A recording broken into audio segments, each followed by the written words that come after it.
तो आज बात करेंगे एक भूतहा गांव की और एक ऐसी आवाज की जो कभी नहीं मरती। कहानी शुरू होती है भैरवपुर नाम के एक वीरान से गांव से, जिसके बीचों बीच है एक शापित हवेली।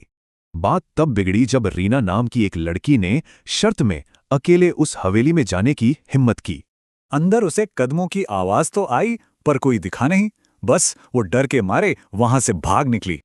पर वो डर हवेली तक ही नहीं रुका, वो तो पूरे गांव में किसी साए की तरह फैलने लगा था। रीना को अब अपने कमरे में भी कदमों की आवाज सुनाई देने लगी और आईने में धुंधले साए दिखने लगे। उधर गांव का नाई रघु, उसके तो होश ही उड़ गए। हरी आंखों वाला एक सफेद साया उसके सामने खड़ा था। और जो मास्टर अनिरुद्ध इन सब बातों को नहीं मानते थे, उनके कान में किसी ने फुसफुसाया, तू बच नहीं पाएगा। देखिए, सबके अनुभव अलग थे, पर एक चीज कॉमन थी, वो खौफनाक आहट। अब गांव में इतना डर फैल चुका था कि जांच के लिए डीसीपी अरविंद को आना पड़ा। उन्हें भी पहले यकीन नहीं हुआ जब तक किसी अनदेखे हाथ ने उनका कंधा नहीं छुआ और तहखाने का सच बताया। तो अब अरविंद, रीना और अनिरुद्ध तीनों ने मिलकर इस डर की जड़ तक पहुंचने की ठान ली।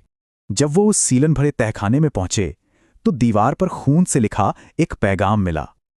और तभी अंधेरे से एक साया निकला जिसने सदियों पुराने इस श्राप का राज खोला। वो हवेली की मालकिन ललिता का भूत था, जिसे उसके पति ने यहीं जिंदा दफना दिया था।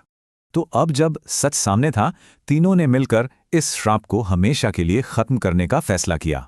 उन्होंने पूरी हवेली में आग लगा दी। सालों बाद भैरवपुर में एक अजीब सी शांति छा गई। लगा कि सब खत्म हो गया, पर क्या वो आहट वाकई चली गई थी? कुछ ही दिन बीते थे कि रीना को अपने कमरे में फिर वही जानी पहचानी आहट सुनाई दी। मतलब रहस्य सुलझ गया था, पर श्राप नहीं। आहट अब भी जिंदा थी और हमेशा रहेगी।